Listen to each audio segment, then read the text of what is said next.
여기 이제 네 번째 강해입니다. 모세를 부르시는 하나님이라는 제목으로 은혜의 말씀 나눕니다. 우리 지난주에 살펴본 말씀이 모세가 80년 동안 하나님 앞에 준비되는, 즉 하나님의 훈련 학교에서 준비되는 과정을 살펴봤습니다. 태어나자마자 친모 어머니 품 안에서 신앙 교육을 받았죠. 그것이 가장 모세의 인생의 큰 이정표가 되었고요, 기초가 되었습니다. 그 다음에 바로의 공주의 아들로 바로의 왕궁에서 왕자 교육을 받은 애굽의 모든 지혜와 능력과 행사를 배운 그런 기간들이었고요. 이제 살인사건을 통해서 미디안 강에 도망자가 되어서 미디안 강에서 40년 동안 홀로 하나님 앞에 훈련받는 모습을 살펴봤습니다. 이제 모세의 나이가 80세가 되었습니다. 자, 80세가 되어서 이제 하나님이 그를 부르셔서 이스라엘을 구원할 구원자로 하나님께서 사용하십니다. 오늘 그래서 모세의 부르심의 장면을 우리가 살펴보는데요. 자, 근데 이 모세가 하나님 앞에 부르심 받는 장면을 살펴보기 전에 모세를 부를 때 그 시대적 상황, 또 이스라엘 백성들의 상황을 설명하고 있어요. 그래서 사실 지난주에 22절까지 읽고 2장 23절부터 오늘 읽는 것은 모세를 부르기 전에 상황이 중요하다는 거예요. 그 상황 속에서 모세를 하나님이 부르셨다는 것이죠. 한마디로 이스라엘이 극도의 노예 상태로 고통을 당하고 그 고통 당하는 것을 하나님이 보시고 또 그들이 그 고통을 부르짖고 그 부르심에 응답하셔서 하나님이 이스라엘을 구원하시는, 그래서 모세를 부르시는 장면을 우리가 보게 됩니다. 오늘 23절 보면 여러분, 여러 해 후에 애굽 왕은 죽었고 이스라엘 자손은 고된 노동으로 말미암아 탄식하여 부르짖으니 이 그 고된 노동으로 말미암아 부르짖는 소리가 하나님께 상달된지라. 얼마나 고통스러운 날을 볼 수 있죠. 그들이 노예 상태에서 얼마나 심각한 고통을 당하고 있는가. 말이 아니었습니다.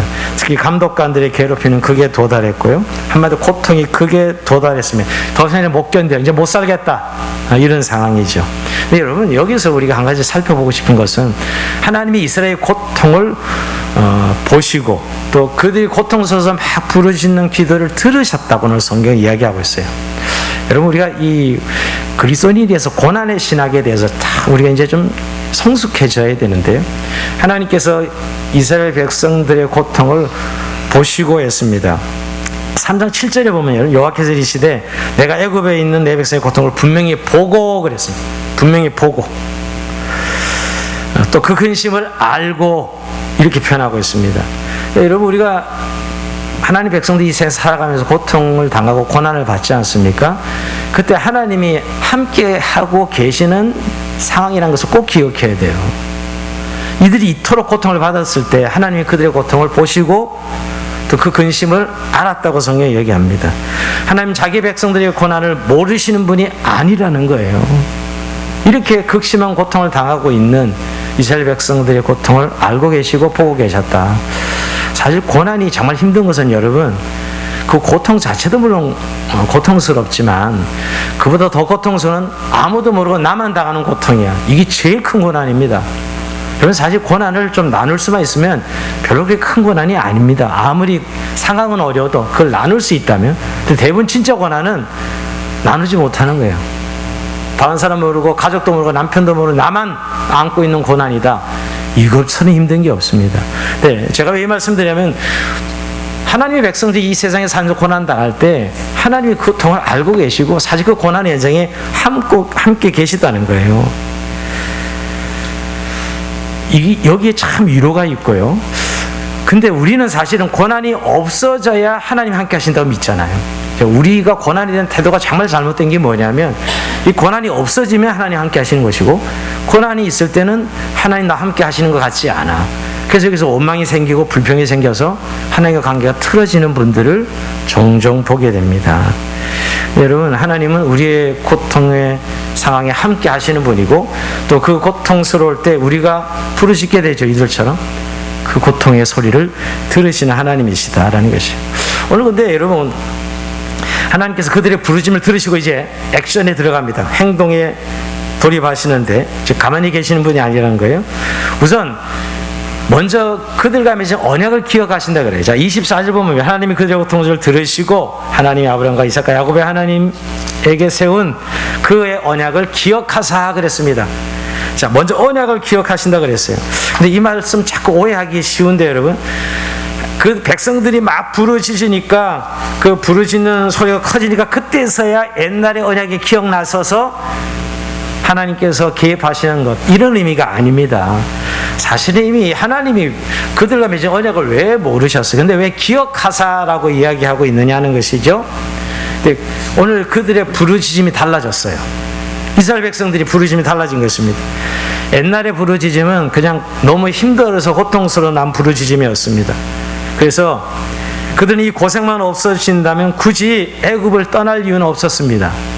애굽이 최고의 문명이었어요. 그들이 노예이긴 하지만 굳이 그 정도 고난을 가지고는 떠날 마음이 없었습니다. 근데 이제 부르짖는 것은 이제 이들이 변했어요. 진짜 애굽이 진절머리 나고 애굽에 더 이상 살 수 없다.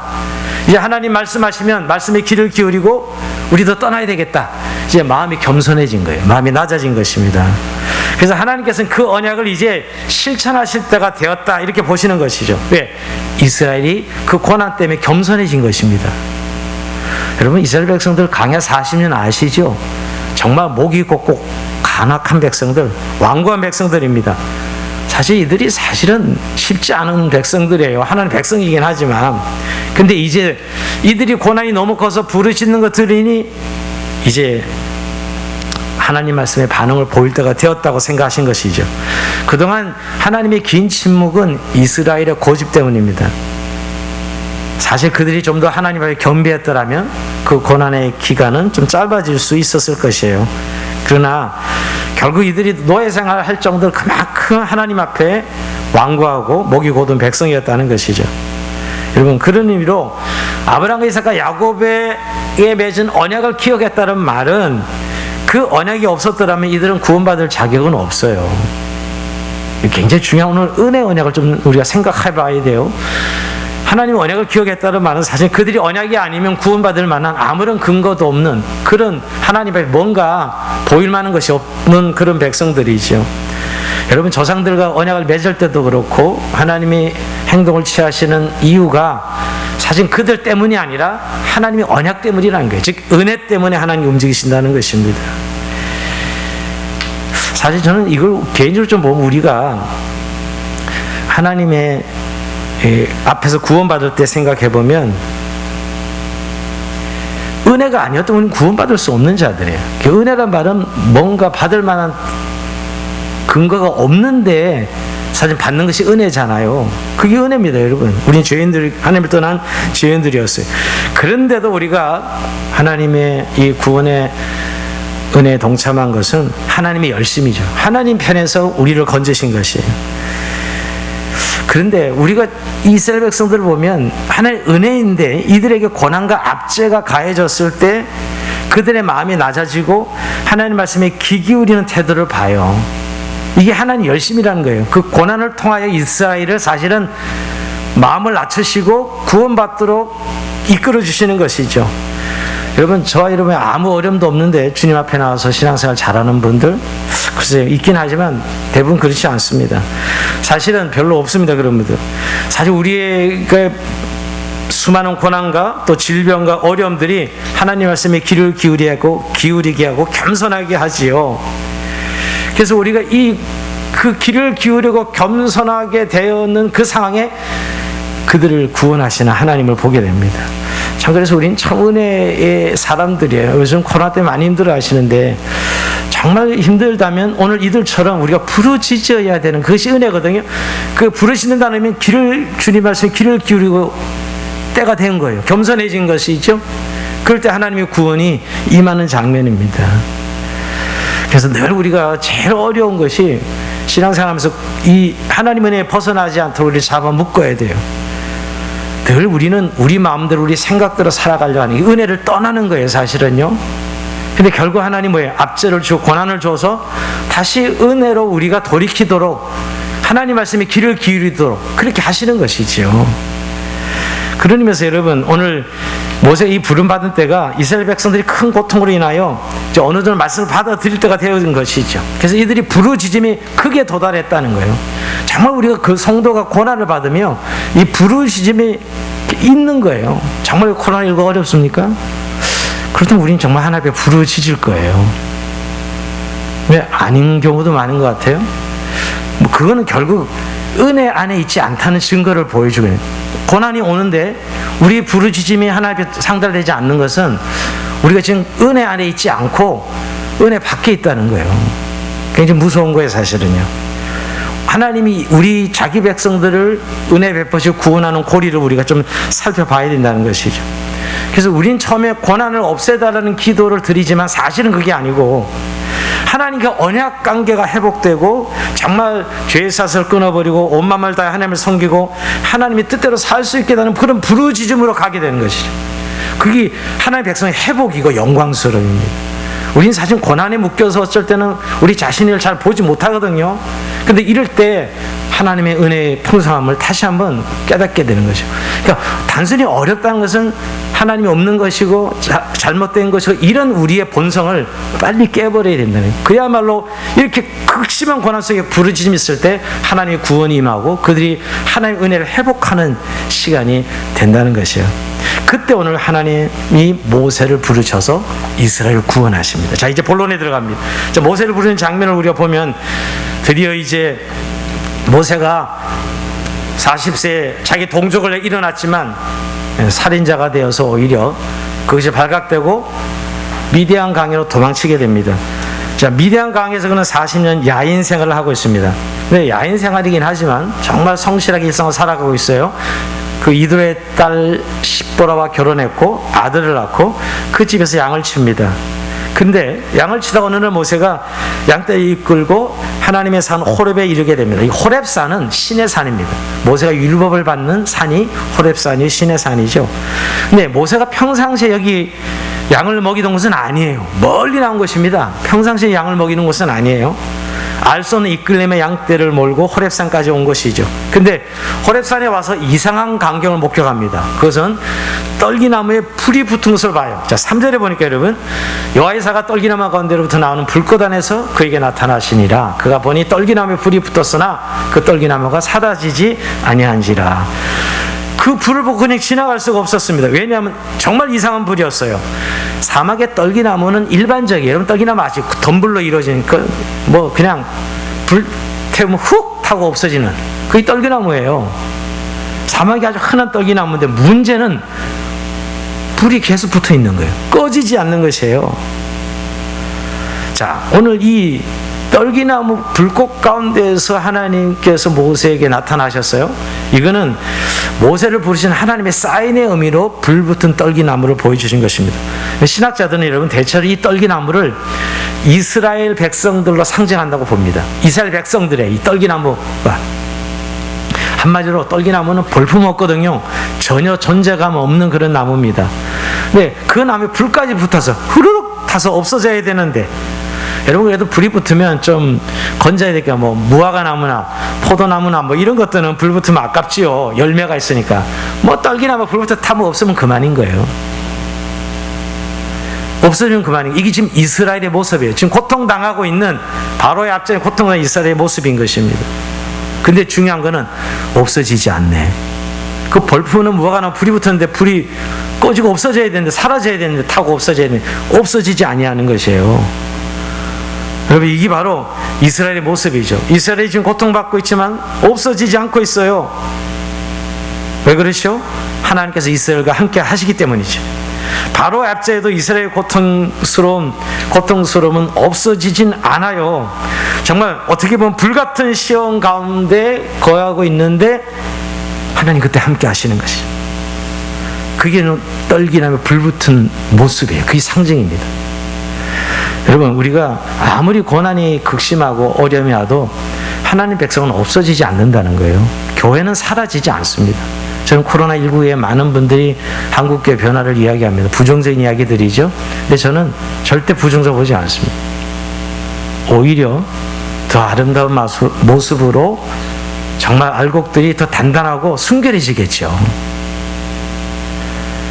하나님의 백성은 결코 없어지는 존재들이 아니라는 거예요. 불타고 있는 그런 보잘것없는 떨기나무지만 불이 계속 붙어 있다는 거예요. 하나님이 함께 하시는 것이죠. 하나님 인재가 있다는 거예요. 그 벌푸는 떨기나무 가운데 말이에요. 오히려 여러분 그런 고난과 고통이 하나님께로 이끄는 수단이 될 것입니다. 바로 이 떨기나무야말로 지금 이스라엘의 상태를 말해주고 있는, 핍박받고 있지만 전혀 그들은 없어지는 것이 아니라 그 고통을 인하여 더 단련되고 순결해지는 모습이 바로 떨기나무 불꽃 가운데 하나님 나타나신 이유입니다.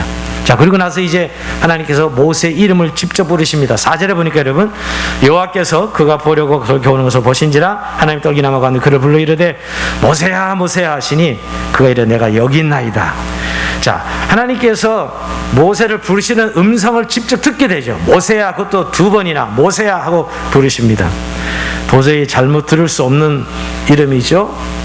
여러분, 한청이 아니라 하나님이 자신을 부르시는 소리를 분명히 들은 것입니다. 하나님이 사무엘도 사무엘아 사무엘 이렇게 부르시죠. 직접 이 부르심은 하나님의 목적을 해 부르시는 부르심입니다. 이때 모세는 지체하지 않고 이게 뭐지? 하고 무관심하게 지나가지 아니하고 내가 여기 있나이다 라고 진지하게 응답합니다. 여러분, 여기 한 가지 우리가 좀 기억할 것은 하나님이 모세의 이름을 알고 있다는 거예요. 여러분, 하나님께서 저와 여러분의 이름을, 자기 백성의 이름을 알고 있어요. 그걸 이름을 부르신다는 거죠. 이렇게 구체적이고 직접적이라는 사실을 우리 부르심 장면 속에서도 살펴보게 됩니다. 그러면서 여러분, 모세야 모세 이름을 부르시면서 하나님이 네가 선 것은 거룩한 땅이니 내 발에서 신을 벗으라 하십니다. 5절에 보면 여러분. 자, 여기서 여러분, 네가 선 것은 거룩한 것이니 네 발에서 신을 벗으라. 이 말씀이 오늘 중요한 말씀인데 여러분, 사실 그 땅이 무슨 거룩한 땅이에요? 땅은 그냥 땅이지. 호렙산 땅, 사막, 한가한 땅입니다. 근데 지금 하나님이 계시니까 거룩한 땅이 된 것이죠. 어떻게 보면 거룩한 곳이란 것은 하나님이 자신의 성품을 계시하고 있는 거예요. 그 당시에 많은 신들이 있는 그런 세계관이었거든요. 근데 오늘 나타난 이 하나님은 그 신들과 구별되는 거룩한 하나님이다 하는 의미를 먼저 계시하시고 선포하시는 의미가 있습니다. 즉 하나님의 성품을 드러내시는 것이죠. 정말 거룩하신 하나님의 하나님 되심을 드러내는 것입니다. 그래서 6절에 보면 여러분, 모세가 그 하나님의 거룩하심에 배웠기를 두려워하여 얼굴을 가립니다. 거룩하신 하나님 앞에 인간은 더럽잖아요. 죄인이잖아요. 얼굴을 가리고 두려워해요. 이 거룩한 곳이라고 하신 이유가 바로 그 때문이라는 것이죠. 그러면서 여러분, 신을 벗으라 하시는데 이 중요한 의미가, 신을 벗으라는 것은 첫 번째 의미, 이제 종으로 살라는 것입니다. 옛날의 종들은 주인 앞에서 신을 벗었어요. 주인 앞에서, 예전의 종들은 신을 벗어 종으로 살라는 것입니다. 지금까지는 자기의 마음대로, 자기 의사대로, 자기 권리대로, 자기 주장대로 살았잖아요. 자기가 인생의 주인이 되었어요. 근데 이제 너는 주인이 아니고 종이다. 네가 종이니 이제 네 주장과 네 권리를 내려놓고 내 계획과 내 뜻대로 살아가는 하나님의 종이 되라는 것이에요. 그런 의미에서 신을 벗어라 하는 의미가 첫 번째 의미가 있습니다. 자, 두 번째 신을 벗어라는 의미는 세속의 삶에서 더럽혀진 인간성을 벗어버리라는 것이에요. 자신의 욕망과 야망을 위하여 죄짓고 더러운 자리에 신을 신고 다녔던 그 신을 이제 완전히 벗어버리라는 의미가 있습니다. 여러분, 모세는 지금 살인자의 짐을 지고 있죠. 사실 엄밀히 말하면 그렇게 살지 않기를 원하셨어요. 하나님은 지금 무거운 짐을 벗어버리라는 것입니다. 그리고 과거로부터 탈출하라는 것이, 그를 묶고 나왔던 열등감과 죄의식으로부터 벗어나라는 것입니다. 또한 억울함과 불안감에서 벗어나라는 것이에요. 애굽에서 실패하고 지금 두려움으로 도망자의 신세로 미디안 땅에 정착했는데 그 과거의 쓰라린 경험에서 탈출하라, 이런 거죠. 그리고 또한 현재의 안락함에서도 벗어나라는 것이죠. 신을 벗고 이제 하나님의 구별된 자로서 살아가라는 것입니다. 이게 오늘 신을 벗으라는 의미의 두 번째입니다. 또 하나의 의미는 여러분, 경외와 존경의 표시도 있습니다. 이제 부르심을 받았으니 온전히 하나님을 경외하는 자로 살아가라는 것이지요. 여러분, 이슬람 교도들이 모스크에 들어갈 때 신을 벗고 들어갑니다. 저는 신 신고 모스크에 못 들어가요. 네, 그렇죠. 예전에 우리 차도 선교 갔을 때 김영사 선교사님 마플링 마을이 추장을 방문했었어요. 아마 그때 우리 강미연 집사님도 갔을 거예요. 추장집에 들어갔을 때 다 신을 벗어야 돼요. 흙집에 들어가는데 저 흙집에 우리 추장이 계신데 다 신 벗어. 추장 아련할 때는 절대 신을 신을 수가 없어요. 추장에 대한 권위를 인정하고 존경하는 것이죠. 신을 벗으라는 의미는 하나님에 대한 경외가 담겨져 있는 거예요. 그런 의미에서 네 발에서 신을 벗으라 하신 것입니다. 우리가 하나님 앞에 부르심을 받을 때 신을 벗는 것은 이런 바로 과거에 우리의 주인 되었던 삶에서 떠나서 종이 되고 또 세상 속에 더럽힌 신발을 이제 완전히 벗어버리고 하나님의 거룩한 구별된 삶을 살아가야 돼요. 그리고 하나님을 경외한 자로 살아간다는 그런 의미가 담겨져 있기 때문에 내 발에서 신을 벗으라 하는 것입니다.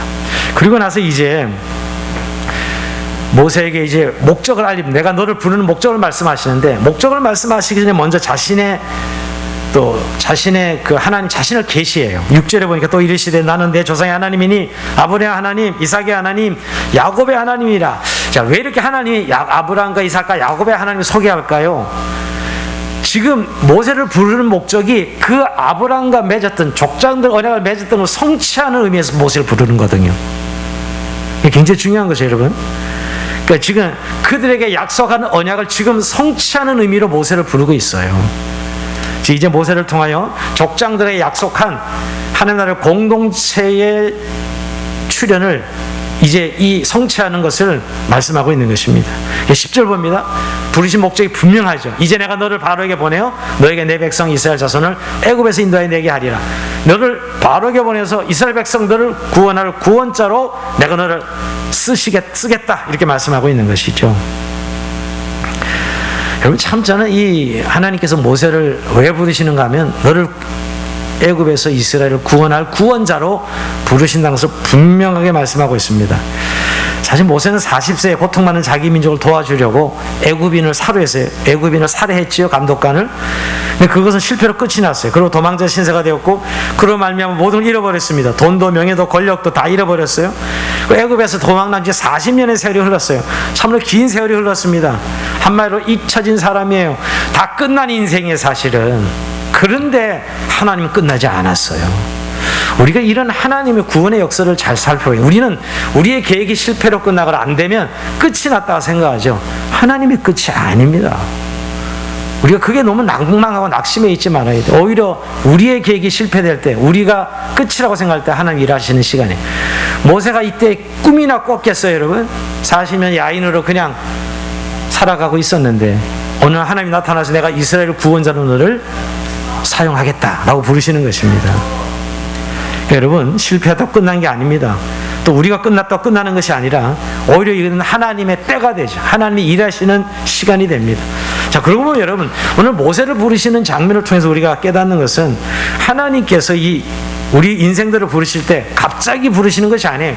우연히 부르시는 것이 아닙니다. 이미 하나님 계획하고 이미 다 그 가정 속에 섭리하신 것들이에요. 잘 보십시오. 애굽에서 이스라엘이 번성합니다.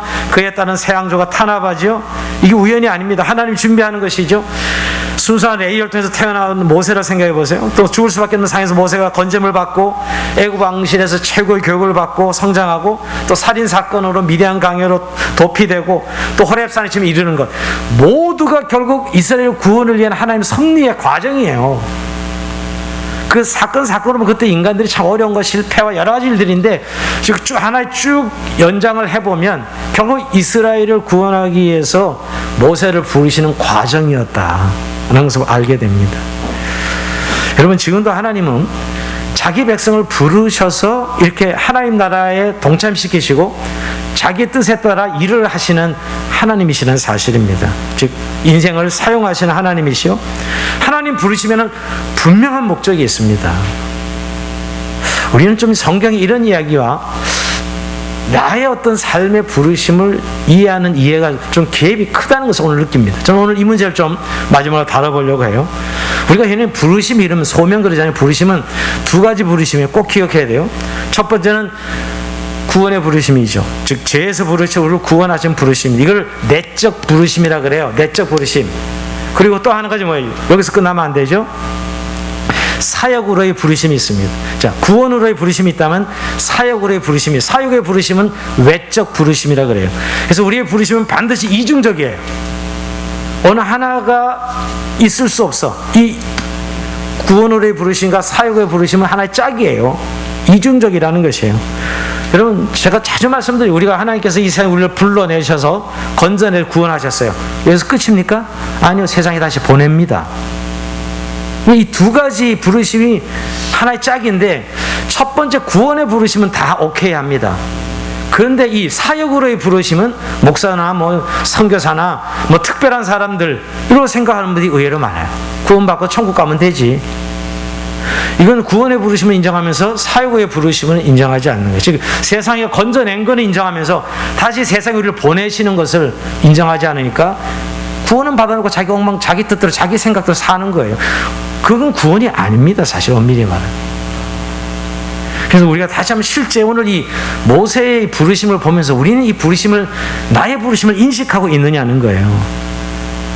근데 사실 모세의 부르심을 보면 좀 열등감 느껴, 그죠? 너무 특별해. 하나님 나타나는 말씀도 모세야 모세야 부르기도 하고 떨기나 불꽃 가운데 막 발라타는 모습도 보고, 우리는 이런 부르심이 아니었어요. 그죠? 이런 부르심이 아닙니다. 우리는 대체 어떤 부르심이죠? 누구의 전도를 받아서 예수님 영접하는 이런 부르심이잖아요. 이렇게 시작하잖아요. 어떤 고난이 많아가지고 질병이 와가지고 신을 찾게 되고 예수님을 그래서 만나서 이런 부르심이었죠, 여러분. 나의 부르심은 드라마틱하지 않아. 이 모세처럼 또 특별한 체험과 경험도 없어요. 그런데 한 가지 중요한 거는 모세처럼 우리가 이런 부르심의 경험은 없지만 모세의 부르심과 저와 이런 부르심이 동일하다는 거예요. 그래서 성경에 기록해놓고 있는 것이죠. 우리는 이렇게 지금 부름받은 자는 가끔 저는 간증 들을 때 한두 번 들었어요. 저는요. 막 하나님 꿈속에 나타나셔가지고 이름을 부르고 그렇게 부름받은 사람들도 듣긴 들었지만 대부분들은 그냥 전도자의 전도를 받아서 예수 믿고 부르심을 받은 것이죠, 여러분. 근데 여러분, 이렇게 특별한 체험이 없다 그래서 우리의 부르심이 없는 게 아니잖아요. 모세와 같은 체험은 아니어도 모세와 같은 부르심은 동일하다는 거. 여러분, 지금 우리가 하나님 부르심을 받아서 천국 백성이 되었고 이제 하나님을 모르던 내가 하나님을 알고 예배하고 정말 네가 선 거룩한 곳이 내 발에서 신을 벗어라 모세에게 말씀하신 것처럼 이제 내가 내 인생의 주인이 아니고 내가 종이 되어서 하나님의 뜻대로 하나님의 계획대로 살아가는 인생이 되었다는 거예요. 이게 부르심을 인식하는 너무너무 중요한 요소죠. 근데 중요한 건 여러분, 아까 구원의 부르심은 대부분 인정하고 있는데 이 사역의 부르심, 내 현장에서 하나님의 목적대로 내가 부르심을 받았다, 이것을 확신하지 못하고 살아가는 그리스도인들이 많다는 것이죠. 여러분, 그런 의미에서 정말 내 삶에 하나님의 목적이 있다는 것을 내가 인식하고 살아가는 것. 여러분, 우리가 내 나라, 내 직장, 내 교회, 내 가족, 내 삶의 직업, 내 삶의 현장, 이게 사실 다 부르심의 현장이라는 거예요.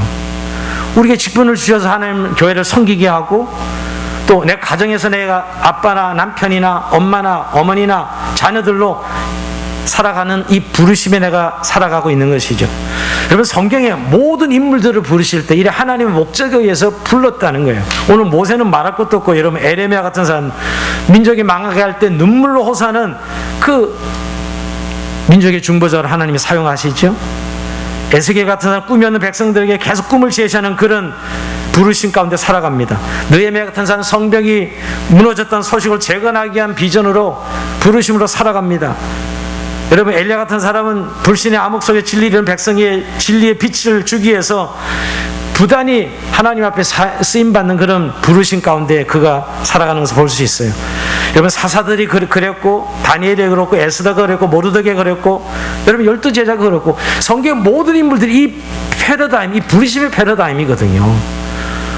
성경을 읽으면서 여러분, 이 성경의 인물들이 하나님 앞에서 이렇게 불러냄을, 즉 부르심을 받아서 세상 속에서 하나님의 부르심의 그 나라, 조국, 비전, 삶의 현장, 이런 것들에 부르심을 받고 살아가고 있었다는 거예요. 그러니까 우리가 흔히 그냥 사명 그러죠, 사명. 자, 그래서 여러분, 우리의 삶이 정말 부르심이 있는지 없는지 어떤 분은 굉장히 좀 당황스러워 하는 분들, 이거 물어보면 굉장히 당황스러워 하시더라고요. 근데 여러분, 분명한 것은 우리의 삶이 더 이상 생존이 아니에요. 부르심이죠. 생존이 아니고 부르심이라고요. 우리의 삶이 야망이에요? 우리의 성공이 아니란 말이에요. 부르심이죠. 우리의 삶의 이유가 말이에요.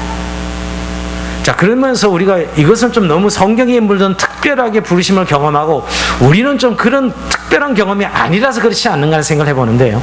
여러분, 성경의 인물들도 사건은 특별했지만 그들의 일상의 삶에 성실했던 사람들이 하나님 부르심을 받았습니다. 그들이 공통점이 있어요. 하나님 부르심을 경험한 사람들은 다 성실했다는 거예요. 일상의 삶에 충실했다는 것입니다. 여러분, 그들은 반드시 성공적인 삶을 살고 있었던 말도 아닙니다. 때론 그들은 세속적인 안목으로 보면 별로 성공적인 인생이 아니었어요. 그러나 적어도 그들은 모두 성실하게 일하는 중이었습니다. 성실하게 일하면서도 실패했죠, 여러분.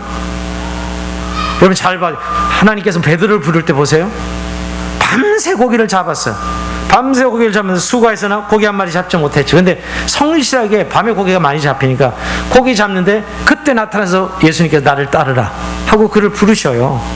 예수님의 12제자 부르실 때 다 그랬습니다. 한량스럽게 놀고 있는 사람 부르신 게 아니에요. 그냥 일상에서 성실하게 일하고 있었던 사람이에요. 그 말은 뭐 성공했다, 잘했다 이런 의미보다 그 일에 성실하게 일하는 사람을 부르셨다는 거예요. 그래서 달란트 비유를 보면 여러분 칭찬할 때 착하고 충성된 종이라고 하죠. 그 충성은 성실한다니 faithfulness예요. 성실함이에요, 성실함. 오늘 모세를 보세요, 여러분. 소명이 오기 전까지 그에 맡겨진 그 일에 성실했습니다. 오늘 여러분 그 장인 미드로 지산 이드로의 양떼를 치더니 하나님 산 호렙에 이르렀다. 한마디로 그냥 양치는 일상 가운데 있었던 거예요. 성실하게. 근데 하나님이 오셔서 오늘 그를 특별히 이스라엘 구원자로 부르시는 장면을 보게 됩니다. 여러분 오늘 뭐 그가 결혼하고 아들을 낳고 뭐 이렇게 일상이었어요. 일상 그냥 특별한 게 아니었다 이 말이에요, 여러분. 그리고 자식들 이름 짓는 거 보면 여러분 첫째 아들이 게르솜인데 게르솜은 나그네라는 의미고요. 엘리에셀 두 번째 아들 엘리에셀인데 하나님의 도우심이라는 의미입니다. 한번도 강에서 나그네가 되었으니 하나님을 알고 하나님의 도우심으로 감사하는 삶을 살았다는 것이죠. 묵묵하게 평범한 생활인으로 가정인으로 성실히 산 것이에요. 그러니까 여러분 우리가 특별한 어떤 일이 있어서 우리의 부르심을 인지하는 건 아니라는 거예요. 성실하게 날마다 살아가는 그 삶을 통해서 하나님이 우리의 삶의 부르심을 사용하신다는 것이죠. 근데 여러분 한 가지 여기서 우리는 그렇게 성실하게 날마다 우리의 일상 속에서 우리에게 당하고 있는 현장 속 일을 하면서 항상 질문이 있어요. 하나님 내 인생에 무엇을 원하시는 나는 목적 있는 존재라는 사실을 인식하며 살아간다는 것입니다. 그저 우리가 여러분 구원의 확신은 내가 죽으면 천당 가겠지, 죽으면 이제 이렇게 예수 믿었으니 그 정도가 구원의 확신이 아니잖아요. 오늘 매일 주님과 함께 하는 것이 가장 큰 구원의 확신이라고요. 나와 같이 함께 하시는 하나님 말이에요. 죽으면 천당 가겠지 그런 막연한 미래가 아니라 제가 왜 얘기를 드리냐면 오늘의 그 성실함이 결국 이 성실함 속에 하나님의 부르심이 있다는 사실을 인정하고 살아간다면 이 일이 하나님의 목적을 이루는 내 삶의 과정이라는 사실을 인지하게 돼요. 하나님은 그것을 사용하십니다. 내 인생을. 내 삶의 어떤 배움이라든가 환경이라든가 내가 경험하는 것 결국 주님이 쓰시기 위한 하나의 큰 물결의 과정에 보면 항상 그랬어요. 저의 인생을 보면 하나님 앞에 드리기로 작정한 날부터 보면 왜 그런 과정을 받고 왜 누구를 만나고 이런 과정들을 보면 결국 그 순간순간 하나님 나를 준비시키신 것이죠. 그래서 여러분 항상 열린 마음으로 내게 왜 이런 환경을 주셨나를 늘 생각하면서 깨어 있어야 돼요. 깨어 있는 삶을 살면 결국 내 부르심의 이 과정들을 이루어가는 걸 내가 느끼게 되는 것이죠. 그런데 여러분 그러다가도 구체적으로 부르심을 느낄 때가 있다니까요. 그러니까 모세를 갑자기 부르시듯이 여러분 그때 진지하게 응답해야 돼요. 근데 하나님 음성이 들릴 때도 있고요. 그런 체험을 할 때도 있는데 문제는 여러분 음성이 안 들릴 때도 있고 또 그런 급격한 체험과 느낌이 없을 때도 있습니다. 그러나 여러분 모세처럼 이렇게 소리를 듣고 우리가 여기 있나이다 한 사람이 있어요? 마음의 소리가 있죠. 또 말씀을 통해서 우리를 부르시는 소리가 있죠. 또 시대 속에 우리를 부르는 소리가 있는데 문제는 깨어있지 않으면 아무리 하나님 우리를 불러도 우리가 듣지 못한다는 거예요. 우리는 뭐라 그러죠? 그냥 우연히 항상 그냥 늘 살던 일상 반복된 일상일 뿐인 거예요. 사실 하나님은 그 일상으로부터 나를 부르시고 계신데 내가 그게 민감하고 깨어있지 않기 때문에 뭐 늘 살아가는 직장 생활이고 또 늘 교회 생활이고 하는 것이죠, 여러분. 우리가 무디다는 것입니다. 하나님의 사인이 있는데도 불구하고 사실 우리가 뭐 유익하고 뭐 좋은 일이 있을 땐 굉장히 격하게 반응하고 응답하는데, 반대로 고생스럽고 손해보고 내게 유익이 없을 것 같으면 그냥 지나칩니다. 사실은 그때 하나님이 내게 이 부르시면 가정 속에 콜링할 때가 많은데 말이에요.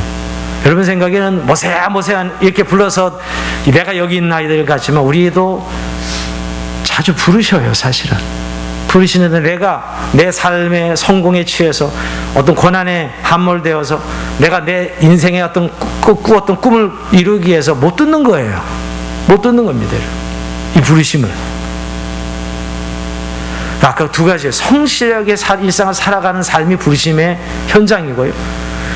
그렇지만 영적으로 우리가 깨어서 늘 민감하게 반응할 수 있는 마음의 준비, 열린 마음으로 준비가 되어 있어야 된다는 것이죠. 오늘 모세가 그런 거 아니겠습니까? 그냥 일상에서 양치다가 하나님 부르심을 받는 거예요. 하나님, 우리 인생은 결국 부르심 받은 인생이라는 것입니다.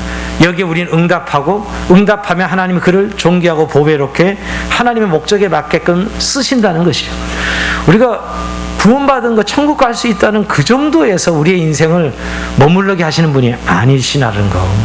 우리 인생 전체를 받으셨고요, 인생 전체를 구원하셨고, 그 인생 전체 속에서 결국은 일하고 계시는 중이에요. 지금 여러분들 저와 여러분 부르셔서 오늘 말씀 마치면서 여러분, 결국 우리가 다 인생을 살아가는 길을 걸어가는 걸 표현하고 싶어요. 제가 오늘 목사의 편지도 그래 쓴 건데요, 다 길을 걸어가는데 사람들은 결국 생존을 위해 걸어가고 자기 아심을 위해 걸어가고 자기가 인생이 걸어가는 인생들이 여러분 세상 속에 살아가는 사람들의 모습입니다.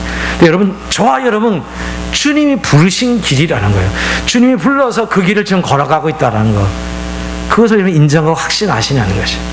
오늘 성경 이야기가 옛날 동화책처럼 모세는 그런 사람이 끝나지 마시고 결국 모세의 부르심이 사실 오늘 나의 부르심으로 인식하고 오늘도 내 일상에서 이 부르심을 길을 걸어가는, 달려가는 저런 삶이 되길 주의 이름으로 축원드립니다.